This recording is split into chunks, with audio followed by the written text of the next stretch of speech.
taxaw wax ne yow yaa am dëgg tout à l'heure Alassane mu ngi koy wax léegi xëy na dangaa daanu mbër mi daa daanu am 4 appuis ba tax a jëbi daal di jug ne nañu xool VAR daanuwul donc daa mel ni finalement mbir yi noonu la mën a doon. suñ dee ay républicain la wax de parce que républicain mooy lan da ngay dund ci benn état de droit am ay règles am loi. donc le fait que Amadou Ba numéro 2. jël en tant que député. yoon may ko mu porter une loi.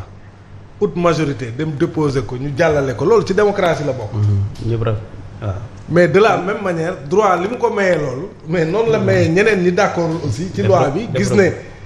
loi interprétative bi c'est une nouvelle loi mais yoon may leen ñoom it. ñu def recours. ut nombre bi war nombre de députés bi war dem conseil constitutionnel bi nga xam ne moom rek moo habilité wax est-ce que une loi dëppoo naag constitution bi wala dëppoowul ak moom ñu déposer ko fa sur la forme ñu xool ne baax na dugg ci fond bi gis ne am na ay rëq-rëq mais ñu kase ko loolu c'est dans l'exercice normal des choses moo tax kenn waru ko jëlee une victoire ou une défaite au fond kenn waru ko jëlee loolu parce que c'est dans l'ordre naturel des choses je veux xam nga ce que je recherchais là parce que bi président Macky Sall bi ñu dàqee élection yi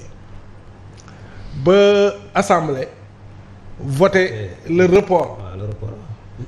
Non Macky Sall moo jël report bi assemblée lu ñu voté ti woon sax. si assemblée ñoo fa la déparé parce que dañoo accuser un juge constitutionnel oui un juge. mooy milliard léegi bi ñu acté le report. de corruption oui. ba gars yi attaqué ko. xam nga report bi ñu ko acté dañ ko attaqué au niveau du conseil constitutionnel. J'étais en train de revoir bi conseil constitutionnel cassé report bi ba pare ne leen il faut organiser l'élection à date échue. amoon na benn communiqué présidence bu génnoon où le président Macky Sall s'était engagé à faire appliquer les décisions du conseil constitutionnel moom laa doon wëraat nii. li ma ci retrouvé rek mooy le président de la République entend faire pleinement exécuter la décision du conseil constitutionnel. À cet effet, le chef de l'État mènera sans tarder les consultations nécessaires pour l'organisation de l'élection présidentielle. C'est-à-dire xamul tax ma ko doon seet c'est-à-dire posture bii nga war a am c'est-à-dire waruñu fi nekk sax naan kii am dëgg ak kee am dëgg. maanaam prend acte mais c'est ça ci li nga xamante ne moom la conseil bi wax su fekkee ni républicain nga laa très bien après nga daal di jàll ci leen mais pas différent très bien ki nga xam ne mooy àtte te amul recours muy conseil constitutionnel quand le conseil constitutionnel bu xasee addu c'est terminé dañuy dem defi leneen. donc li mu wax ne sont susceptibles de recours. donc sur cette affaire là bi conseil constitutionnel waxee la voie à suivre. tous les républicains dañ ko war a nangu dem defi leneen xam ne loolu passé nañ ko ñu dem ci leneen mais kantaan nag nekk fii. di langaaw waaw di langaamu di wut ay parce que non Pastef mënta am dëgg loolu mooy dëgg gi nag xam nga dëgg tamit dëgg la. Pastef li mu bëggoon mooy loi bi jàll. la preuve ñoom ñëpp ñoo mobilisé wu ci loi bi ñii di dem ci télé yeeg di def groupe parlementaire di def conférence de presse. président bi ci boppam moom lañ njëkk a yóbbul loi bi président Diomaye mu ne amu ci observation donc d'accord na le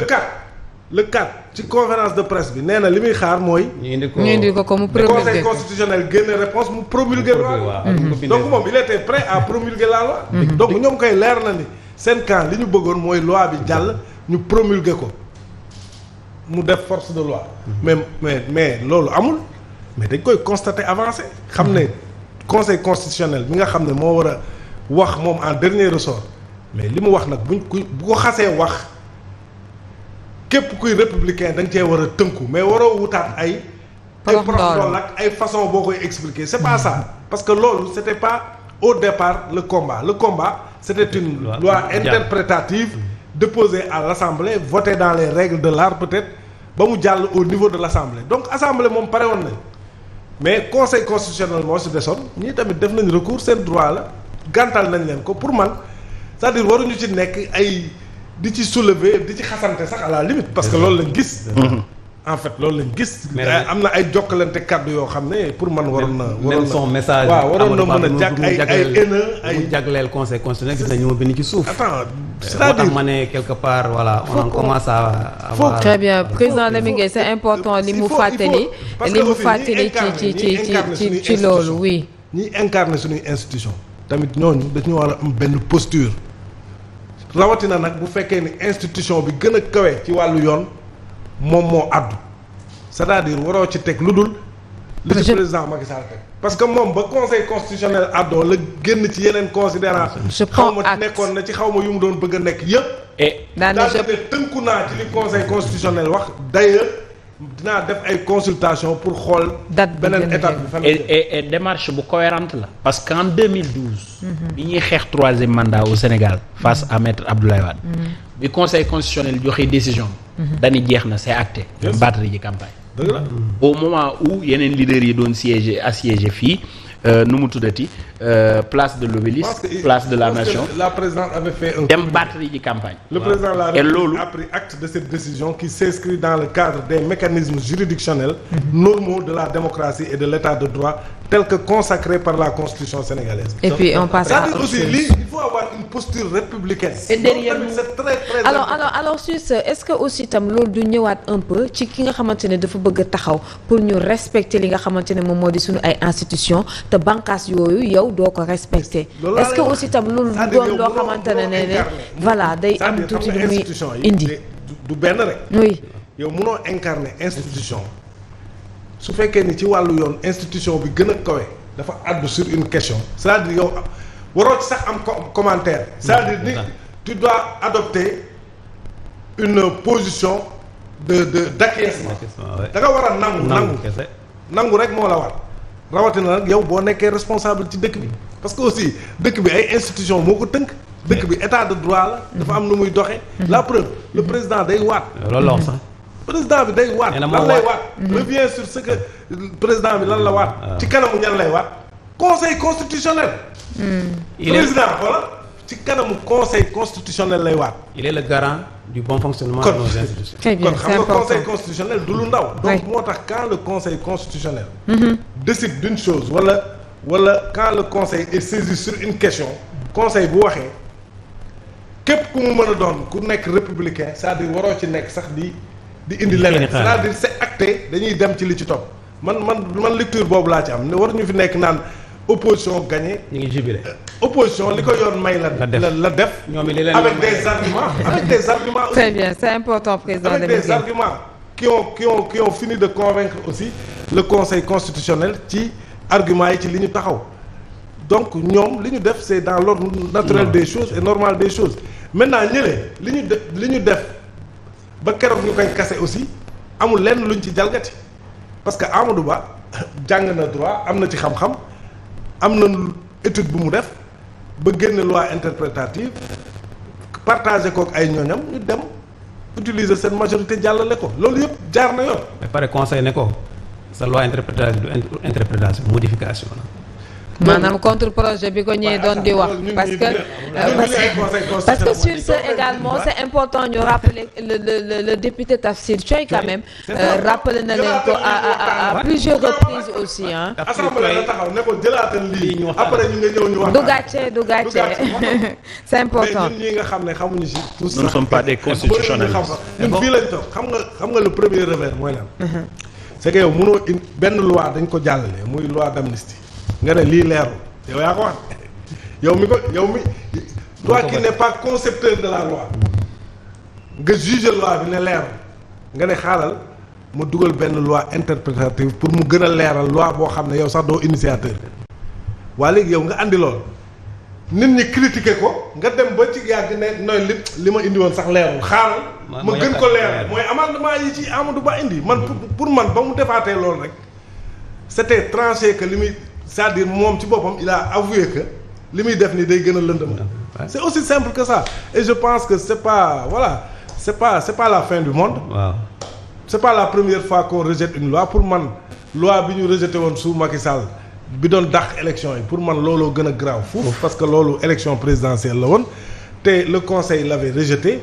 et ça a permis justement ñu dem ci loi d'amnistie bi parce que étape bi ci topp mooy consultation bi ma doon wax ni c'était pour aboutir à l'amnistie bi ñuy attaqué nii tey laquelle loi d'amnistie a permis au président actuel de sortir de prison et son premier ministre ba mën a ñëw compétir dans les règles de l'art gagner élection ñu installé ko mu waat ci kanamu conseil constitutionnel kon kay ana défaite beeg damaa daanoog sama bopp bi dañ ma sëlama pourquoi les gens veulent aller chercher ça c'est dans l'ordre naturel des choses ay institutions là les gens se prononcent si les gens ne sont pas d'accord ils sont libres de saisir le conseil constitutionnel et du yem fii day continuer la preuve le président du conseil constitutionnel jiitu nañu et pourtant les choses continuent mais passé moo fi nekkoon il était le président moo présidé woon lépp ba ñu kase bii yoon dem na les choses vont continuer et après bii dana amaat yeneen yoo xam ne day atterrir sur la table du conseil et le conseil va je pense très que bien c'est important curieusement dans l'histoire de PASTEF c'est la seule loi boo xamante ni déposé ñu recours ci yeneen yëpp dañ daan déposer recours mais oui mais ci ëpp également am na yoo xamante ne dañ leen ci débouté Alsane baal coow protocole moo ma jaaxal Alsane baal coow protocole aussi xam nga aussi des fois les gens dañuy jàll ci affaire bi noonu te duñu taxaw ci mbir yi parce que aussi day tax ñu éclairer on n'est pas là pour critiquer wala pour dénigrer mais il faut éclairer quand le moment se pose et je pense que loolu la ñu nekk di def jamono ji ci li nga xamante ne mooy avec cette loi interprétative c'est important ce qui veut dire que ci considérant président tuuti rek ma li juste considérant 20 bi nga xamante ne loi bi également portant amnistie wax na ko ne présenter aucune ambiguïté en ce qu'elle incluait dans son champ d'application pour les avoir expressément cités les faits se rapportant à des manifestations plutôt et c'est indifféremment de l'existence d'un lien avec l'exercice d'une liberté publique ou d'un droit démocratique donc loolu bokk ci considérant bi nga xamante ne moom tam conseil constitutionnel wax na ko président Lamine Gueye. waaw man li ma jàpp daal ci mbir mi mooy loi d'amnistie bi waa ji di Saliou Joseph position bi mu ci am man moom laa am pour man loi d'amnistie bi loo ko mën a waxal voilà tax na Sénégal am jàmm ñu def élection ci jàmm opposition bi ñëw gagné premier tour tey président baa ngi nekk président réew mi calme na vraiment tout est propice pour continuer le boulot moi je pense que ne serait-ce que pour ça loi d'amnistie bi ki ko jëloon initier ko nga xam ne waa këram sax dañ ko contrôle ba mois bi mu koy jël parce que tension dëkk bi ak li nekk ci xol yi taxoon na même dans son camp les gens n'en voulaient pas ils étaient contre mais malgré tout lui pour man sax Dieu l'a inspiré il a non seulement renoncé à une troisième candidature mais il a pu sortir cette loi d'amnistie bi nga xam ne moo permettre des milliers de personnes ñu génn prison dont l'actuel président et le premier ministre ba tey ji dëkk baa ngi nii décorer sa sortie ba tey ji dëkk baa ngi nii Pastef ñu ngi koy liggéey ci jamono boobu Ousmane Sonko n'était pas candidat ne pouvait pas être candidat Ousmane Sonko jouer rôle bu am solo ci tànn keneen ku mu nekk ci biir parti jiital ko boo gisee ce qui se passe en Côte d'Ivoire ci Tidiane Thiam am na ñoo xam ne dañu bind ni leen inspiré wu leen ci Sénégal comme candidat bi nee nañ mënul jàll tànn leen keneen ngeen jiital ko soyez c'est-à-dire il faut être généreux en politique même générosité boobu noonu nga xamante ni Ousmane Sonko exercer na ko ci biir parti ba tax tey président Diomaye Faye doon président moom mu nekk le premier ministre di exercer la politique et la vision du président de la République mu ngi inspiré yeneen réew de même que ni président Macky Sall génnee en laissant une